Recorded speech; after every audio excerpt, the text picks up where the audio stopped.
What is up, everybody? This is Tank from Tank-N-Spank, and you already know what it is, what it do. Go ahead and hit that like and subscribe for me if you want to. If you don't, that's fine. Just sit back and relax and enjoy today's video.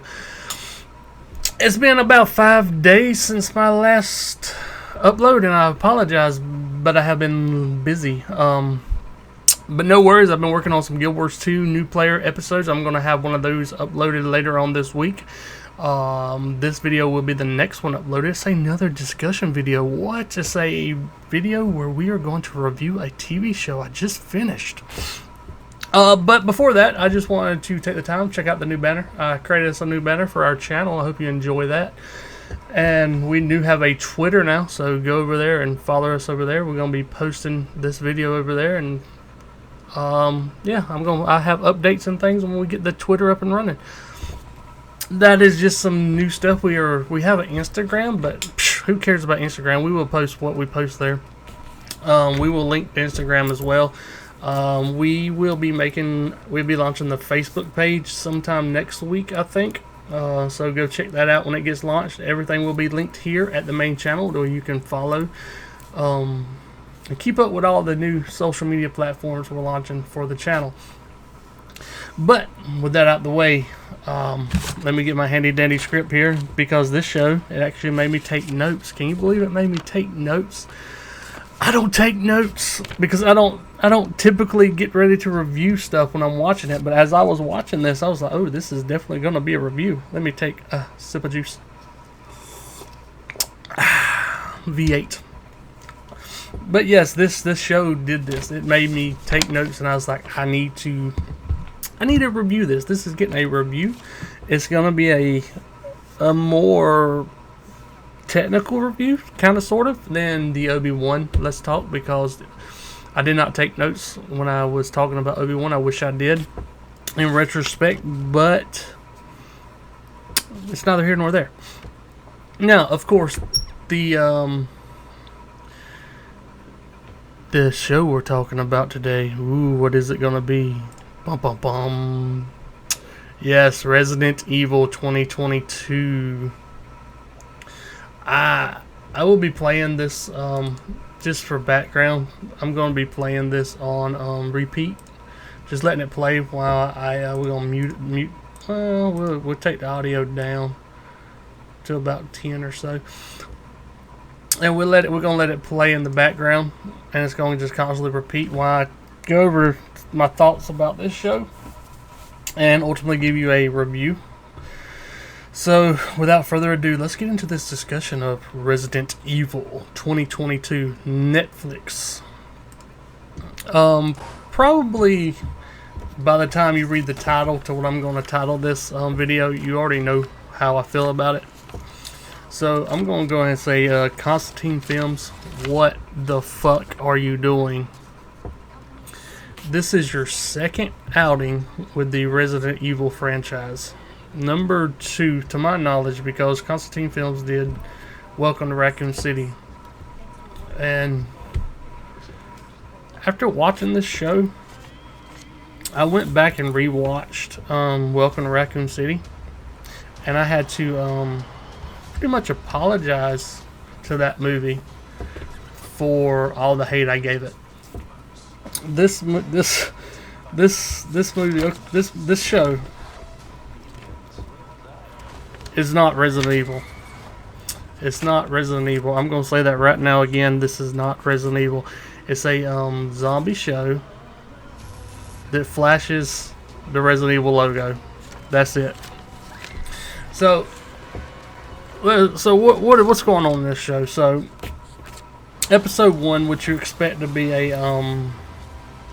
a real grip you in and bring you back for more, turns into a slow, boring slog.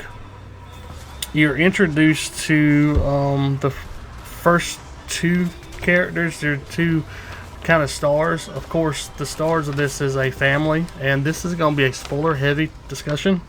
I'm not going to hold anything back as far as what's going on in this show. It's going to be extremely spoiler heavy. So you're introduced to Jade and Billy. They are Wesker's kids. Yes, Wesker is in this show. Juice. So Wesker is in this show, and this primarily revolves around the Wesker family. And he has 2 daughters in this show. And both of these girls are extremely unlikable. Billy, not as much as Jade, but she's not likable, especially in the flash forward parts, because the show kind of is telling 2 stories. You have the past, which takes place in South Africa in Raccoon City 2, where Umbrella has set up housing, I guess, for its employees and to continue their research and development of this new drug called Joy, which is basically, what I've gathered, is an antidepressant. It makes the user just happy, and they forget all their worries, but it also, you see later on, actually makes them where they don't feel. Like one scene, this woman is on Joy and she cuts her finger while she's chopping up some vegetables, and says, oh, it doesn't hurt. So that's kind of what Umbrella's up to. And they are in, I believe it was South Africa, that's where we were kicked off with Wesker moving his daughters into their new house. And it just deteriorates from this moment. So we follow Jade and Billy while they're going through school. They're taking classes, and I think it was Billy is basically getting bullied, and Jade is kind of egging her on to fight back. And because I guess she's supposed to be the strong one of the 2 initially, but it just comes off as oh, get out of here, son. Get out of here. Okay, get out of it. Okay, we're gonna just close it out.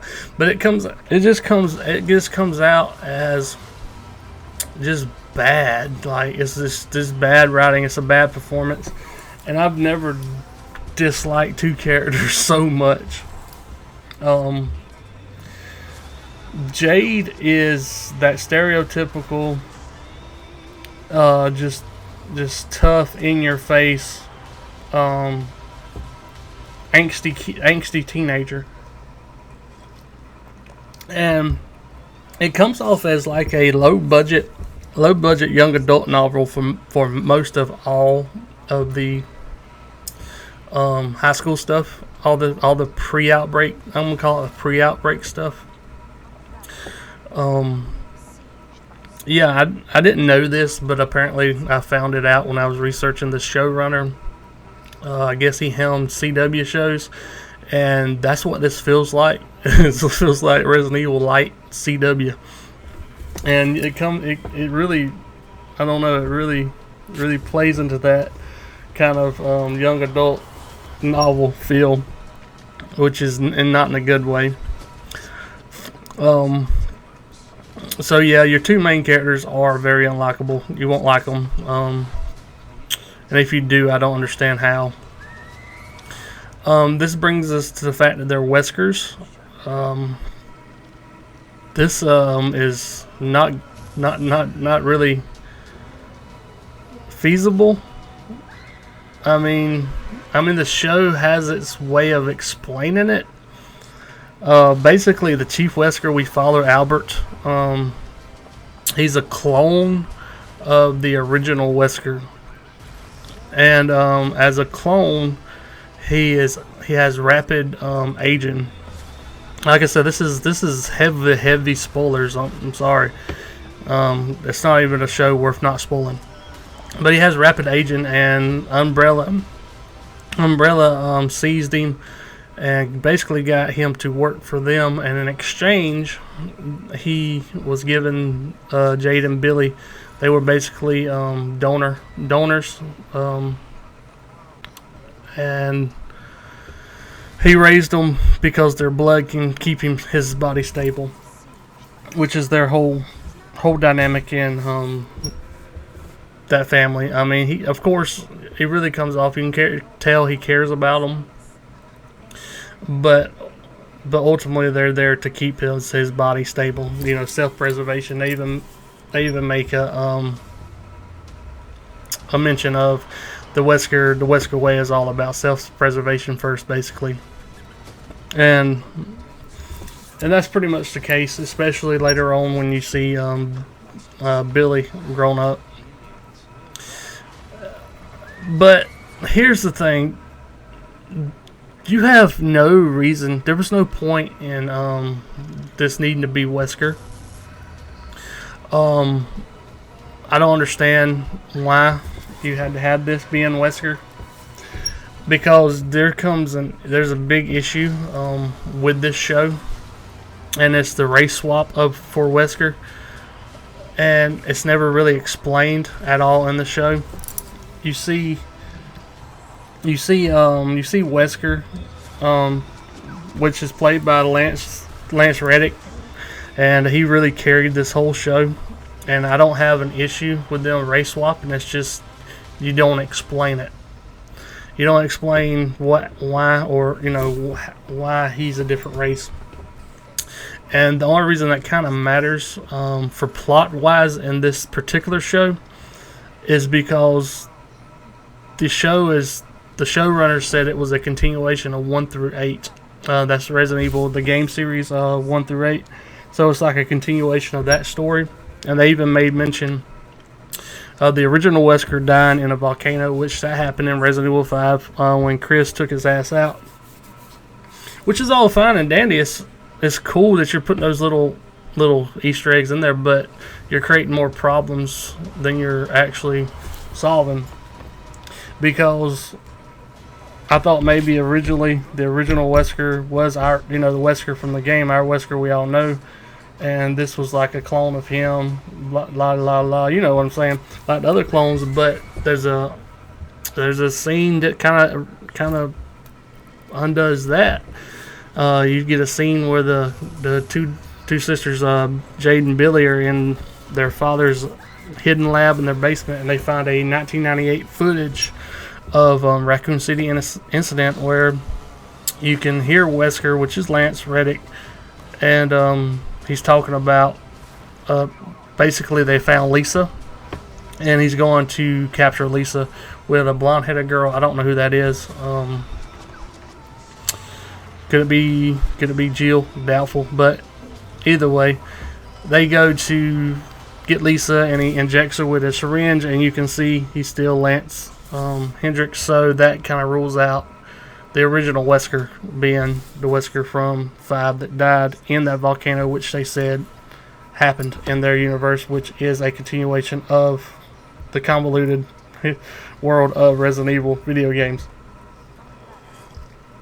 So you see, that's the issue I'm having with bringing Wesker into it.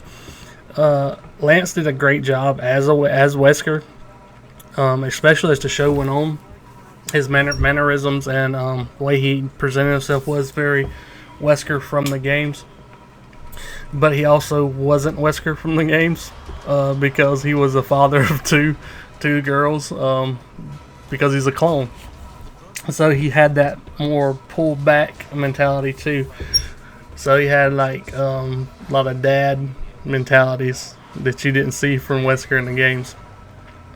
So I think one of the best scenes in the whole show was a scene where basically Jade went and beat the shit up. Well, didn't beat the shit out of her, but she hit this bully, the bully that was bullying Billy, in the face, and she got hurt real bad. And then Billy kind of got blamed for it. They brought her in, and there was like this confrontation between Wesker and this IT administrator, and he's trying to get her kicked out. And he's like, how many people can you do your job?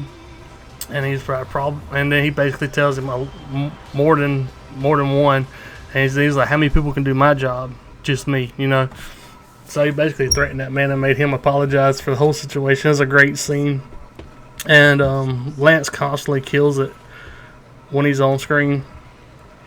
And it's just a shame that they had to shoehorn Wesker in, because I think they could have made a very, very good original character and used Lance there. And he wouldn't have been so restrained by a history that didn't even need to be put in the show. And this also makes you wonder, what about Jake Mueller?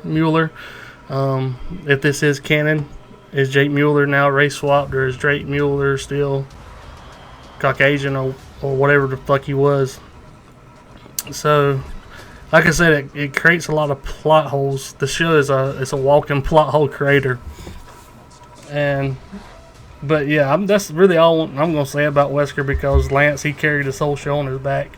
If he wasn't in this show, I will say it wouldn't have been as entertaining at certain points as it was, because he really, really brought it. So, just for that alone, it gets an extra point. So, moving off of Wesker himself, because there's not much more we can really say about that. Because I don't want to say it was bad casting, because it shouldn't even been a casting issue in the first place, because like Wesker shouldn't have been in the show.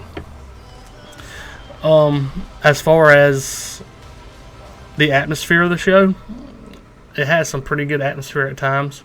There was some creepy stuff that happened, mainly involving some of the creatures, because the zombie stuff was dumb. The zombie stuff was, I didn't understand. Because in the games we have been all over the world during this outbreak. Leon went to that European village. We've seen Chris in Africa. We have seen Ethan in not only the Bayou, but also in another European town.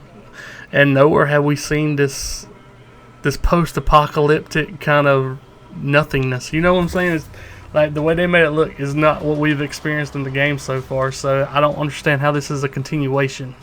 That's another thing I'm going to keep coming back to. This is not a continuation. I don't care what showrunners say. They did not play the game. Apparently, there's no way this is a continuation. So I don't see that. But the atmosphere and some things were cool, and that all involved some of the creatures. The liquors were cool. The standout to me was the scene. There was a scene with a spider. You see a spider kind of come down in this little. It's like little. I don't know what it would be called. It's like a I guess kind of like a subway tunnel or sewer tunnel, where older Jade is with this smuggler trying to get out, and they're running, and then they end up in this sewer, and next thing you know, or this abandoned area, next thing you know, there's a spider chasing them. When it comes down, it's real creepy, and the guy she's with, the smuggler dude, he ends up going out there so his wife and kid can get away, and ends up hitting the spider, and you think, oh sweet, he actually won. No, the spider just like guts this man, like just arm through gut, and then rips him in half, and it's just gruesome. It was one of the better standouts, but after that though, like a lot of the CGI on the other stuff was bad. There's this giant crocodile or alligator. The CGI on it was pretty bad. The infected dog, there's an infected dog. It was pretty bad. And yeah, CGI could have been better. What else? Oh yeah, so let me explain to you guys how this outbreak starts. You guys remember a little movie called 28 Days Later? Probably one of the greatest zombie films ever created. You remember how it started with some animal activists trying to free some monkeys.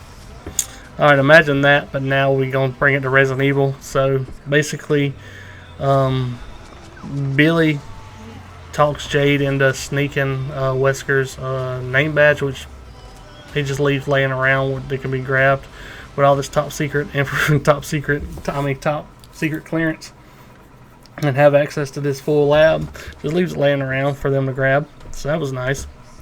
But she guilt trips Jade into coming over there to try to free some rabbits that she saw when she was there, and so she goes in there, takes all these pictures, and she's gonna free these rabbits. And she sees this cage, and there's a weird noise coming from the cage. You could argue if it was growling or it wasn't growling, or if it sounded ominous or not. But either way, I thought it was kind of ominous. So I'm going into ominous, and she decides to use the name badge to open this thing up. Ooh, what's in it? It's the demon dog. It is the infected T-virus dog. So, and the T-virus dog bites Billy, and now she's infected. She is now infected. On top of, now guys, I need y'all to understand something. This is called Raccoon City 2. And in Raccoon City 1, what happened? An outbreak. Exactly. Thank you. You're following along really well. An outbreak happened in the Raccoon City, in the original Raccoon City, and they had to nuke it. So you would think there would be more security around the lab. Listen, fam. This lab was dead as fuck. Like, dead as fuck. I mean, Lawrence was going off. It was all red and spooky. And no one showed up. No one. Not even a night security guard. So it's like, what is Umbrella even doing? So that was kind of dumb. But it gets worse. She gets bit. And we all know she's infected. Wesker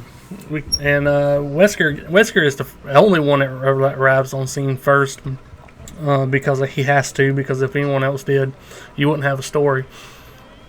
And so Wesker arrives on scene. She sees she's been bit. Tells Jade to get Billy home, and while he basically cleans up the mess to create a cover story.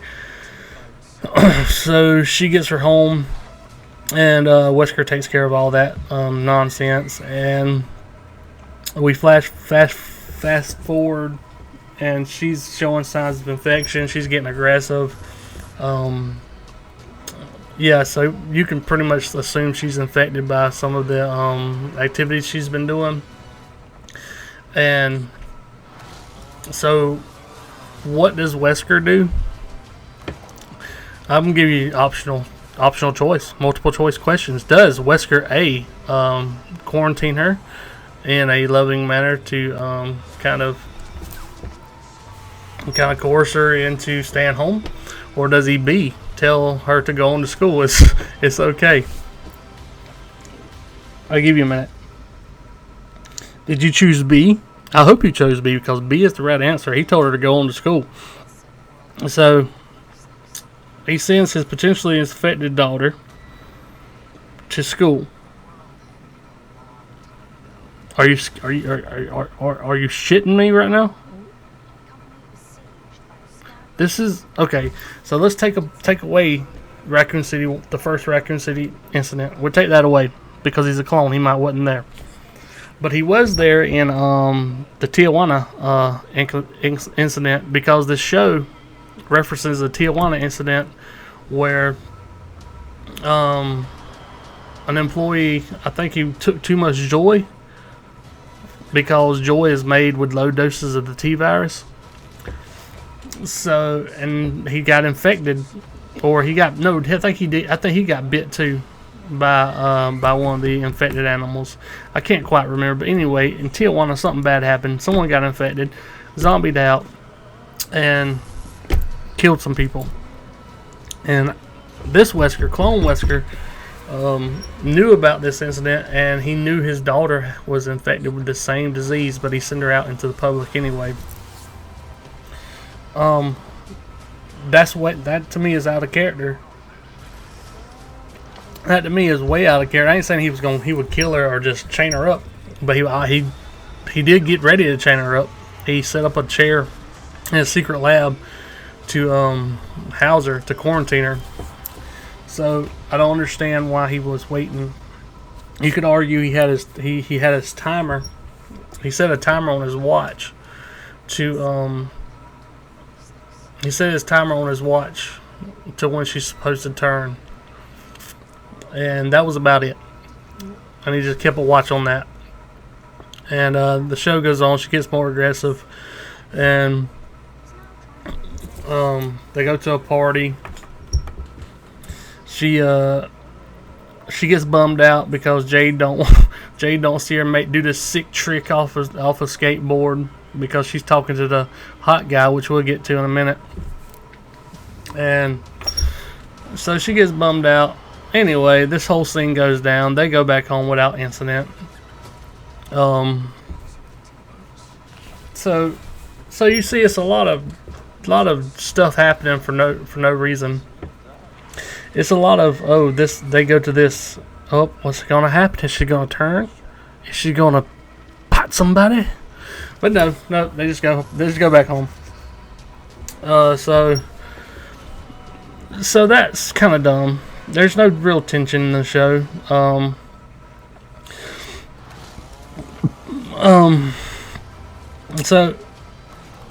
So let's get to the hot guy. The hot guy that I didn't even write down. I think his name is Simon.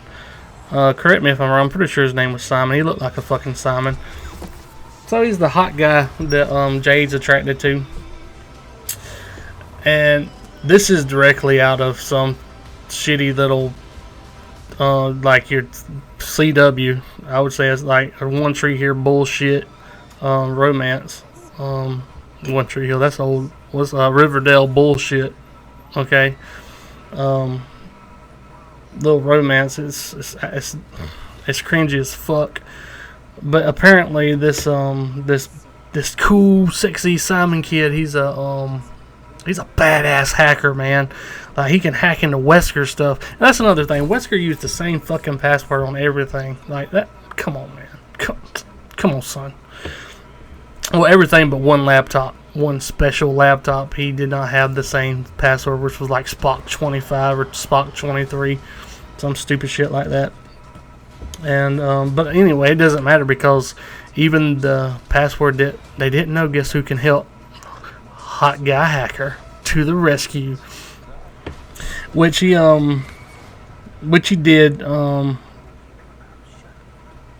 He did end up having to help hack this one laptop that they found, because Jade becomes super suspicious of Wesker, because she had a correspondent with this guy that knew about the Tijuana incident, and that's a whole nother thing. This led nowhere anyway. So she got real suspicious. They found his laptop, and Hacker Boy helped them get into it. They found it's a dead drop. Had a dead drop email. They go on a convoluted little treasure hunt around the house.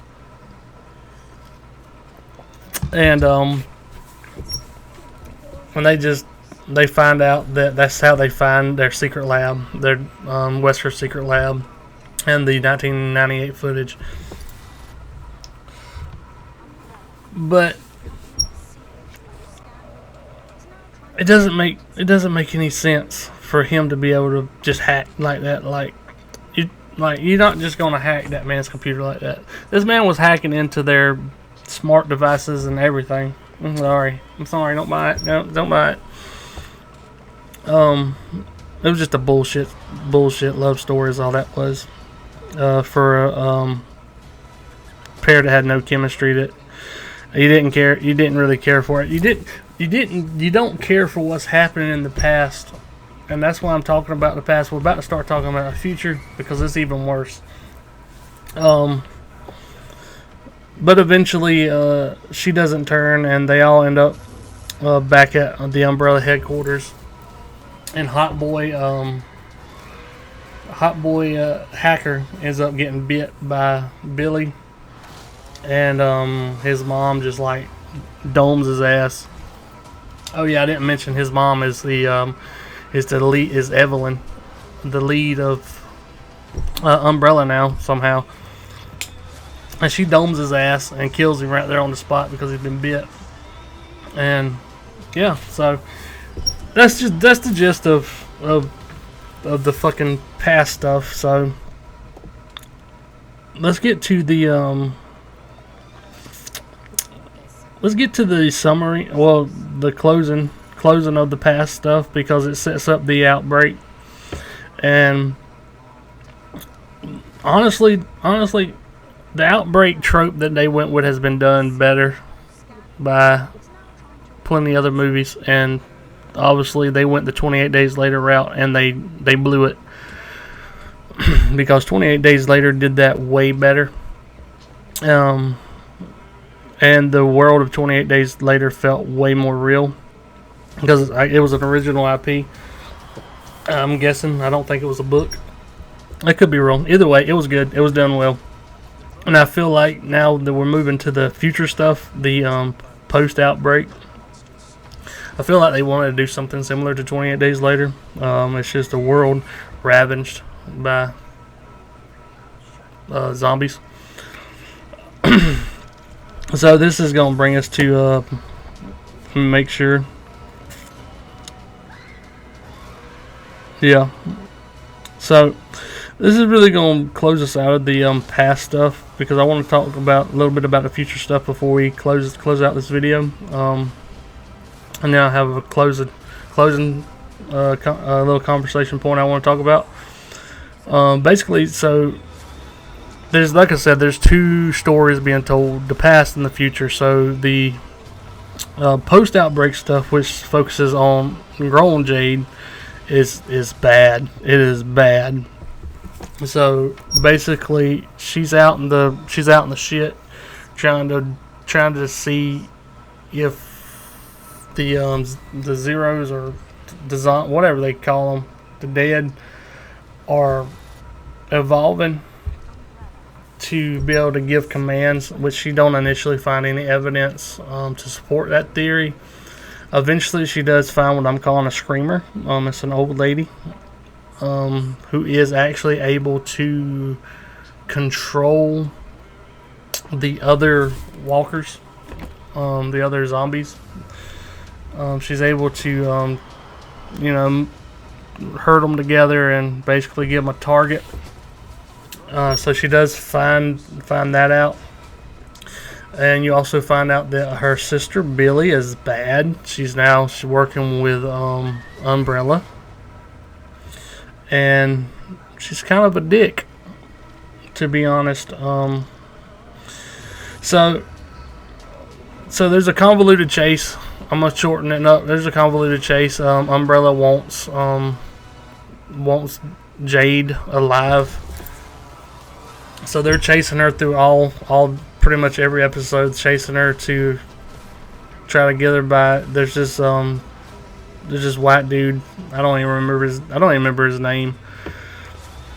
He's leading the chase with a bunch of Umbrella agents, and they're not trying to kill her. It's made pretty obvious. They're shooting at everything but her. She gets away every single time.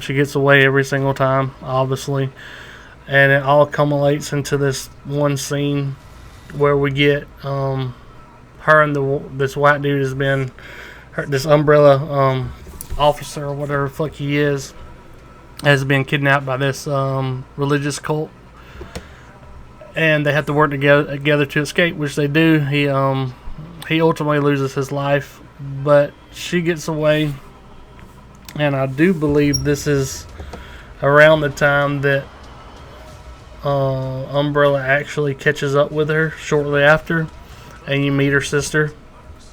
and you find out her sister is kind of a sociopath. So I don't know how she didn't see it coming. Her sister tricks her after she's caught, and basically does a false trust movement where she tells all the Umbrella operatives to leave, and she has the crocodile tears, and she tells her to basically what she's doing is good. She's happy for her. Basically, she supports what she's doing, guys. She supports what she's doing.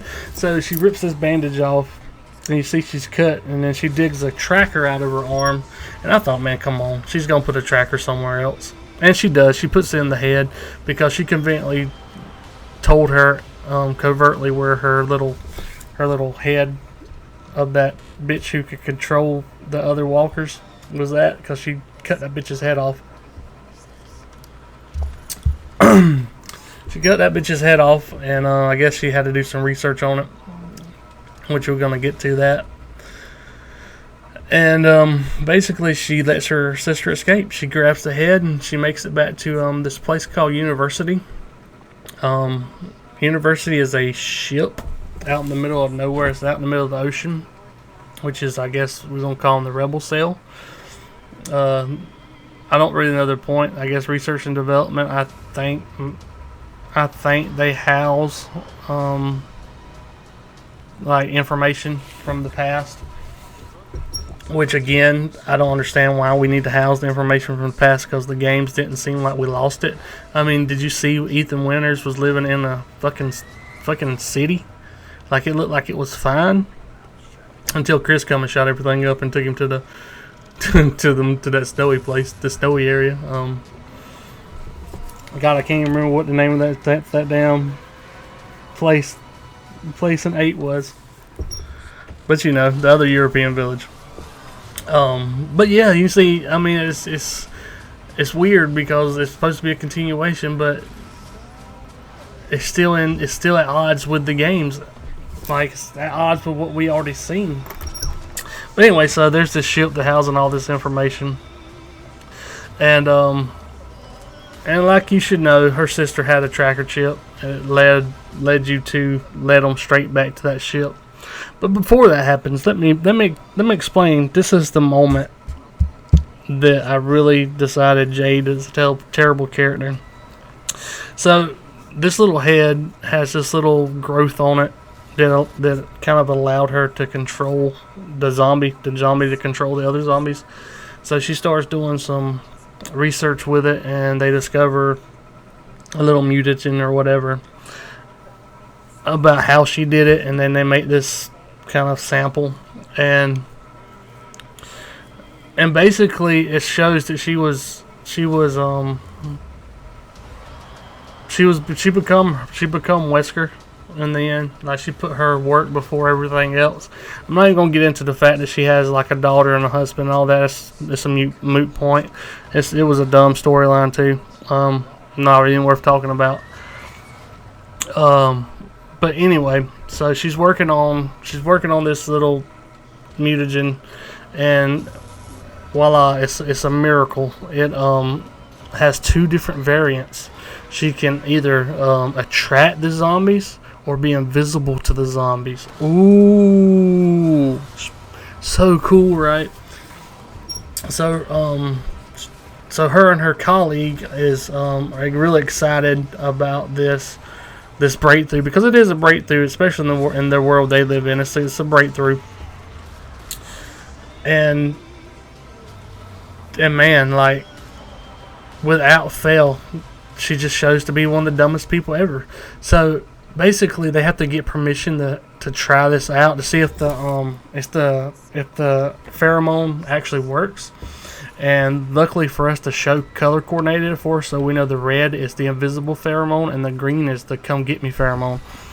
So she and her colleague decide to wait until they can get permission from the head of the university to bring a dead Joker on to actually test it.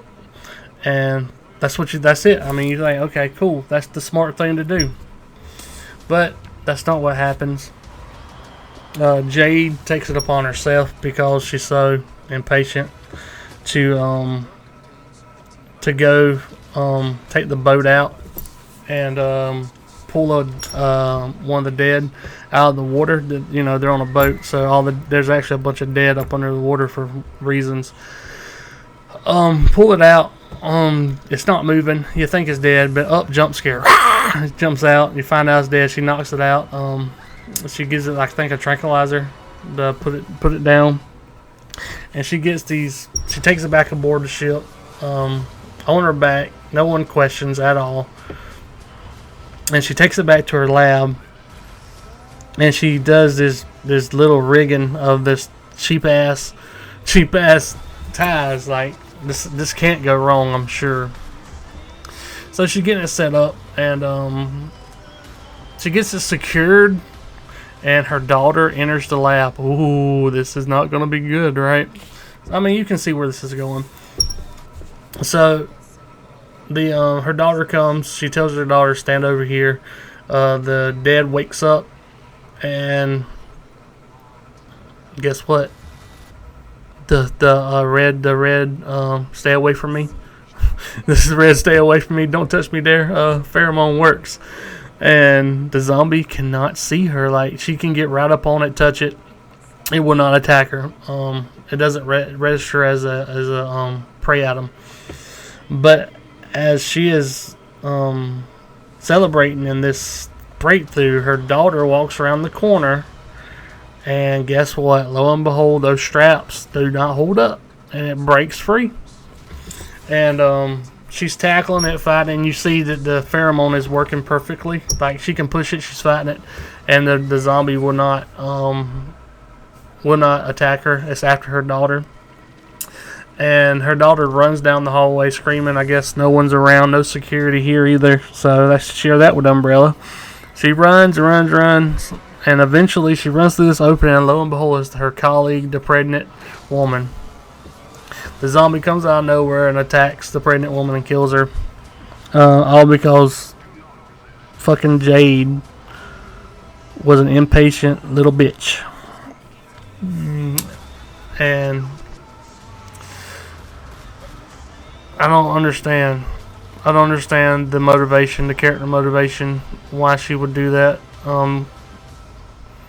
She had already agreed to wait. It was just another senseless, stupid move. And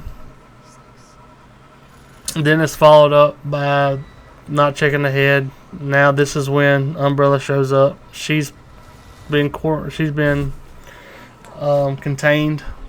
like she's in trouble, guys. So she's been locked up. But Umbrella wants her. Umbrella's gonna get her. So Evelyn basically tells the leader of Unity, or University, that you're either gonna give her to us, or I'm gonna take all my guns and blow you up. So obviously they give her up. But before they can give her up, she tells her daughter about a bug out bag and everything. So she even goes so far to tell her daughter, if her husband don't want to leave with her daughter, take the bag and run anyway. So you can see this is setting up something dumb. So she's taken ashore. She's speaking with Evelyn, and you find out that Joy was kind of being used against Evelyn because it's a mind control drug as well. And Billy has been in control of Umbrella this whole time. She is controlling Evelyn through a laptop, basically. And yeah, it's absurd. It's absurd. They have a conversation. I don't even remember the conversation, to be honest. And she throws to come get me pheromone down, and it brings down all these zombies. And she uses this commotion to slip away and get back to University. And Billy is doing the stupidest drone control scene I've ever seen in my life. Like, these drones are just It's unrealistic looking. Just watch. Don't watch it, but if you do, just look at this stupid fucking drone scene. And but anyway, she ends up killing all the fucking zombies because she's Billy Badass. and Jade has gotten back to university, and you've been hearing her talk about press this button throughout this whole thing. And she finally tells them to press the button, and they press the button. Lo and behold, it's one of the worst CGI. Basically, it's a big ass zombified alligator. He's huge. He's very bad CGI, and he goes on to the shore and starts wreaking havoc because he's attracted to this pheromone, and he's kills pretty much the rest of the Umbrella operatives, and he's chasing Evelyn, but guess what? Evelyn gets away. Of course Evelyn gets away. It's got to be her in season 2, man. So Evelyn gets away, and she gets to the Umbrella chopper, and it cuts back over to Jade, and she's looking for her daughter, and guess what? Her daughter is gone because she took the bug out bag and ran. And guess what? She's gonna do that. You told her to do that. You told her to take the bug out and bag and run, so don't act surprised that she actually listened to you. Now she has to go ashore and find Jade. And boy, this is stupid. Another stupid scene. Not necessary. So the big ass alligator comes up on the shore, and you find out her daughter is, I guess, something, because the alligator don't attack her. It looked like he was trying to be her buddy. I don't know. I was like, what you doing, alligator? You ain't gonna eat her? Eat that little child. Eat her up now. You gotta eat that little child up. That little alligator, oh, I ain't gonna eat that little child. Can't do that. That's my little buddy. Let me snuggle. So sure, start snuggling. Guess what? Boom, bitch. It's the big ass missiles. Missiles come out of nowhere and blows the bitch up. Because Billy Badass comes back with the helicopter and shoots it with a with a torpedo, or I'm sorry, a missile, and kills the big ass alligator. And that was pretty much it. It ended with a whimper. Will there be a season 2? I don't know. I hope not. I hope there's not a season 2. I know that was kind of all over the place. That it probably went a little bit longer than I wanted it to, but when I wanted to just kind of go through some of the story points, like, story points that happened that I can remember. It's not a very memorable show. My story points I wrote down were just a weak story. Because it was a weak story. It feels like another. It just feels like another fan fiction in the Resident Evil umbrella that we have now. So I don't know, man. Like, I don't understand. Like, this series had the money. It could have done more. I mean, it wasted Lance Reddick big time. I don't know. I just don't know what they were doing. I mean, the tale of two stories, it got kind of jarring. You wasn't getting much time to laminate with either or. Personally, of the two, if I had to choose the one I like more, I like the pre-outbreak stuff a little more than the post-outbreak stuff, because it had Lance, and Lance really carried this show 100%. There was a lot more to happen because what was his name? Because we talked about that Albert Wesker was a clone. Well, there was 3 clones actually, and they actually end up with one of the other 2 clones. Because I can't remember, was his name Bert? I think his name was Bert. There were 3. One was killed whenever you seen Wesker. He was Blade. He looks just like Blade, guys. when you actually see the original Wesker in the TV series. It's kind of funny. But I push through that so you won't have to. You don't have to, guys. You do not have to. But my biggest question now, since this does follow the series 1 through 8, where is Blue Umbrella? You remember at the end of 7? At the end of 7, Chris come down with Umbrella, and it was Blue Umbrella, the new rebrand. So what happened with that? What happened with that? I guess we won't know. We won't ever know. Hopefully this is a one and done kind of show. Constantine Films, you fucked it up. Congratulations on another outing. I don't unless your whole plan was to make Welcome to Raccoon City look good, because I don't know if you guys know. I think I said at the beginning of the video, but Constantine Films did Welcome to Raccoon City as well. So take it for what it will. Maybe they made this to make that movie look better than what it was. I don't know.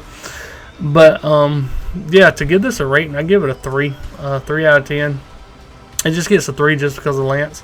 If he wasn't in there, it'd be a 2, possibly 1. It was Resident Evil only in name. The only thing the show had dealing with Resident Evil was names of characters, Umbrella, T-Virus, and some bioweapons, which are the creatures we see. We seen the spider, the dog, the liquor. The liquor scene was stupid. You messed the liquor scene up. What else? That was a big ass caterpillar you just seen there. So you had the bioweapons. So you got T-Virus dropped. You got Umbrella. Oh, look, we're Resident Evil, but you're not. You're not really. It was Resident Evil only in the name and the few little things they put in there.